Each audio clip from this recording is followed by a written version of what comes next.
Good morning प्यारे बच्चों। स्वागत है आपका एक नए वीडियो में।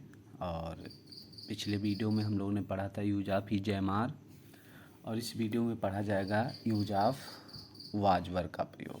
ठीक है, तो वाज वर्ब का प्रयोग वहाँ होता है जहाँ था थी थे होता है। ठीक है, इसकी जो पहचान होता है बेटा, कह रहा है इस प्रकार के वाक्यों में भी एक्शन नहीं होता है, कोई एक्शन नहीं होता है। क्रिया के स्थान पर था थी थे आदि शब्द प्रयोग होते हैं।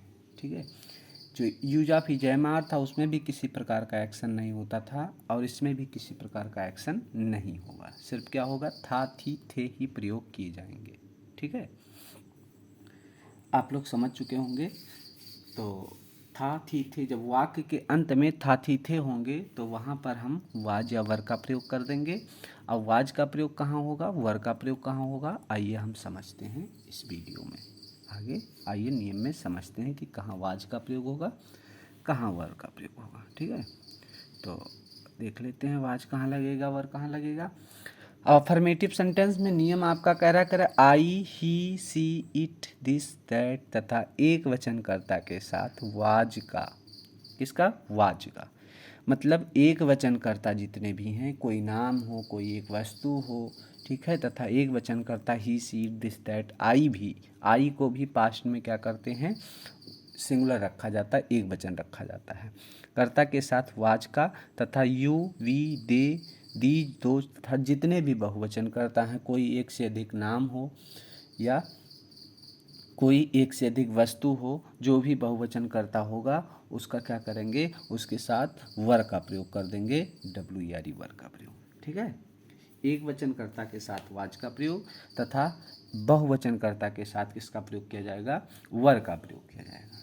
ठीक है, आप लोग समय एक बार पुनः देख लीजिए कि I he she it this that तथा एक वचनकर्ता के साथ was, you we they these दो तथा जितने भी बहुवचन हैं सबके साथ किसका प्रयोग किया जाएगा, वर का प्रयोग किया जाएगा। ठीक है, अब आके देख लीजिए कि एक वचन सिंगुलर के साथ वाज, तब बहुवचन के साथ वर। ठीक है, एक वचन के साथ वाज और बहुवचन के साथ वर। ठीक, अब आगे आइए एग्जाम्पल पर देख लेते हैं। एग्जाम्पल आपका है, कह रहा कि आम मीठे थे, आम मीठे थे, तो द मैंगोज। ठीक है, द मैंगोज यहाँ प्लूरल है तो उसके साथ क्या हो जाएगा, वर का प्रयोग हो जाएगा, और मीठा का क्या होगा, स्वीट हो जाएगा। ठीक, कह रहा मैं प्यासा था, मैं क्या है, मैं जो है सिंगुलर है, आई के साथ किसका प्रयोग कर देंगे, वाज लगा देंगे, क्योंकि आई एक वचन है, और प्यासा का क्या होता है, थर्स्टी होता है। ठीक, तीसरा कह रहा हम प्रसन्न थे, हम मतलब वी, और वी आपका प्लूरल है, इसके साथ वर का प्रयोग हो जाएगा, और प्रसन्न का क्या होता है, हैप्पी। ठीक, अगला है आपका चौथा, कह रहा वह सुंदर थी, तो वह मतलब सी। ठीक, और सी के साथ किसका प्रयोग हो जाएगा, वाज का प्रयोग हो जाएगा, क्योंकि सी आपका क्या है, एक वचन है। ठीक है, सी आपका एक वचन है तो सी के साथ वाज लग जाएगा, और सुंदर का ब्यूटीफुल लिख सकते हैं या फेयर लिख सकते हैं, जो आपकी इच्छा हो, दोनों सही है। तो क्या लिख देंगे, ब्यूटीफुल, सी वाज ब्यूटीफुल या फेयर, दोनों सही है। ठीक है, आशा है कि आप लोग अच्छे से समझ रहे होंगे। अब आइए आते हैं इसके निगेटिव सेंटेंस पे। ठीक है बेटा, निगेटिव सेंटेंस नकारात्मक वाक्य, इसका नियम है कि वाज वर के बाद नाट का प्रयोग करें। जो एक वचन के साथ वाज तथा बहुवचन के साथ वर का प्रयोग करते थे, उसी के बाद हम क्या कर देंगे, सीधा नाट का प्रयोग कर देंगे, और हमको कुछ नहीं करना है। ठीक है, सीधा एग्जाम्पल पर आते हैं। एग्जाम्पल हम लोग देखते हैं, जैसे कह रहा है मैं भूखा नहीं था, तो मैं मतलब आई, और आई आपका क्या है, सिंगुलर है, इसके साथ किसका प्रयोग करेंगे, वाज लगा दिया, और उसी के बाद हम क्या करेंगे, नाट का प्रयोग कर देंगे। अब भूखा का क्या होता है, हंग्री होता है। ठीक है, तो क्या हो जाएगा, मैं भूखा नहीं था, तो हो जाएगा आई वाज नॉट हंग्री। ठीक, अगला है, कह रहा बच्चे दुखी नहीं थे, तो बच्चे मतलब द चिल्ड्रन, बच्चे मतलब द चिल्ड्रन, और अब चिल्ड्रन आपका प्लूरल हो गया। ठीक है, चिल्ड्रन आपका प्लूरल हो गया, तो इसके साथ किसका प्रयोग कर देंगे, वर का प्रयोग कर देंगे, उसी के बाद नॉट लगा देंगे, नहीं हो जाएगा, और दुखी का क्या होता है, सैड, तो हो जाएगा बच्चे दुखी नहीं थे, तो हो जाएगा the children were not sad. ठीक, अगला, वह बीमार नहीं था, तो वह मतलब ही, और ही के साथ was, he was not ill, बीमार का इल, और वाज ही सिंगुलर है आपका, एक वचन है, इसके साथ वाज लगेगा, उसके बाद नॉट और बीमार का इल। ठीक है। अगला क्वेश्चन है, कह रहा तुम बहादुर नहीं थे, तुम मतलब यू, और यू क्या है, प्लूरल है, इसके साथ किसका प्रयोग कर देंगे, वर का प्रयोग कर देंगे, उसके बाद नॉट और बहादुर का ब्रेव। ठीक है। कह रहा तुम बहादुर नहीं थे तो हो जाएगा यू वर नॉट ब्रेव, तुम बहादुर नहीं थे। ठीक है। आगे देख लेते हैं। अगला आपका है इंट्रोगेटिव सेंटेंस। ठीक, इंट्रोगेटिव सेंटेंस, और इंट्रोगेटिव सेंटेंस के नियम देख लेते हैं। कह रहा है पहला नियम है इसका, कह रहा है यदि वाक्य में प्रश्नवाचक शब्द सबसे पहले आए तो उसकी अंग्रेजी नहीं लिखते हैं, उसके स्थान पर वाज वर में से कोई एक लिखते हैं। ठीक, यदि प्रश्नवाचक शब्द जो है वाक्य में सर्वप्रथम आ जाए, सबसे पहले आ जाए, तो उसकी अंग्रेजी हम ना लिखकर उसके स्थान पर क्या लिख देते हैं, वाज वर में से कोई एक लिख देते हैं। ठीक है। जैसे एग्जाम्पल है, कह रहा है क्या तुम भूखे थे, तो हो जाएगा क्या, देखो यहाँ क्या आ गया, प्रश्नवाचक सब सबसे पहले आ गया क्या, तो इसकी अंग्रेजी हम नहीं लिखेंगे, तो इसके स्थान पर क्या लिखेंगे, इसके स्थान पर बेटा ये है वाज या वर में से एक लिखेंगे। अब कैसे लिखेंगे, अकॉर्डिंग टू योर सब्जेक्ट, तुम्हारे सब्जेक्ट के अनुसार। सब्जेक्ट आपका एक वचन है, बहुवचन, तो सब्जेक्ट आपका बहुवचन है, तो अब लगेगा क्या, यहाँ वर लग जाएगा। क्लियर है बेटा। तो यहाँ पर क्या हो जाएगा, वर हो जाएगा, उसके बाद हम सब्जेक्ट लिखेंगे, सब्जेक्ट हमारा तुम है, तुम की अंग्रेजी यू होता, फिर बचा क्या, हंग्री, हंग्री मतलब भूखा, क्वेश्चन मार्क। ठीक।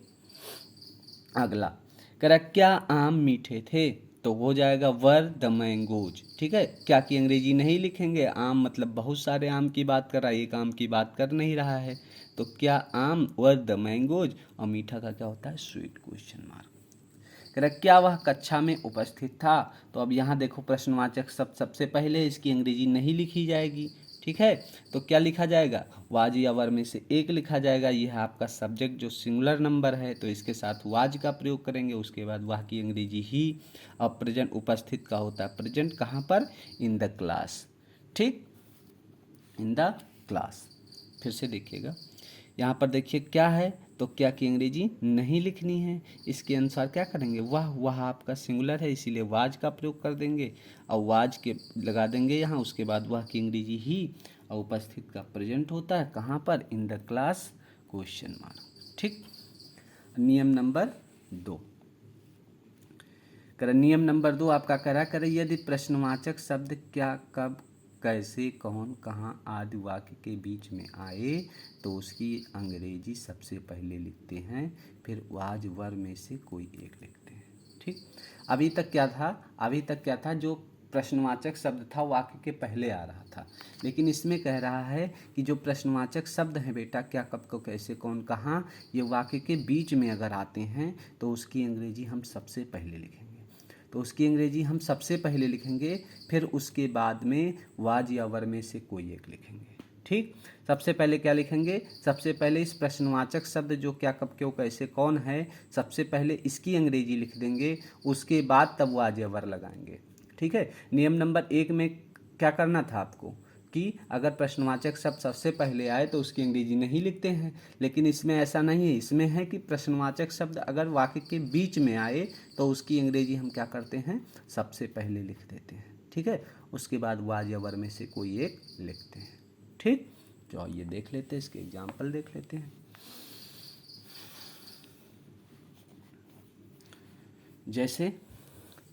जैसे कह रहे वह कौन थी, अब यहाँ देखो बेटा बीच में आ गया कौन, अब कौन आपका क्या है, प्रश्नवाचक शब्द है, तो सबसे पहले इस कौन की अंग्रेजी हम लिखेंगे, तो कौन की अंग्रेजी होती है हु, उसके बाद वाज या वर लगाएंगे। अब वाज या वर अकॉर्डिंग टू सब्जेक्ट, सब्जेक्ट आपका एक वचन है, सिंगुलर नंबर है, इसीलिए यहाँ पर वाज का प्रयोग हो जाएगा, उसके बाद वह की अंग्रेजी सी और क्वेश्चन मार्क। दूसरा कह रहा है तुम यहाँ क्यों थे, तो क्यों की अंग्रेजी पहले व्हाई के बाद क्या हो जाएगा, वर लगेगा, वर इसलिए लगेगा क्योंकि तुम यहाँ क्या है, प्लूरल है, तो व्हाई वर, और तुम की अंग्रेजी यू, और यहाँ का हियर, क्वेश्चन मार्क। ठीक है। अगला है, कह रहा वह क्यों दुखी था, तो हो जाएगा क्यों की अंग्रेजी पहले लिख देंगे, व्हाई, उसके बाद वाज, क्योंकि यहाँ वह है, और ही वह, और दुखी का सैड, क्वेश्चन मार्क। अगला कह रहा है राधा क्यों नाराज थी, तो हो जाएगा व्हाई वाज राधा एक वचन राधा, इसीलिए वाज का प्रयोग हो जाएगा। व्हाई लगाए सबसे पहले, उसके बाद राधा आपका एक वचन है तो वाज हो जाएगा, फिर राधा, और नाराज का क्या हो जाएगा, एंग्री। ठीक है, उसके बाद क्वेश्चन मार्क लग जाएगा। ठीक है बच्चों, तो ये आपका यूज ऑफ वाज वर्ब आपका समाप्त हुआ। हमें आशा है कि आप लोग समझ चुके होंगे। तो फिर मिलते हैं अगले वीडियो में, तब तक के लिए नमस्कार। हंसते रहिए, मुस्कुराते रहिए, पढ़ते रहिए। धन्यवाद।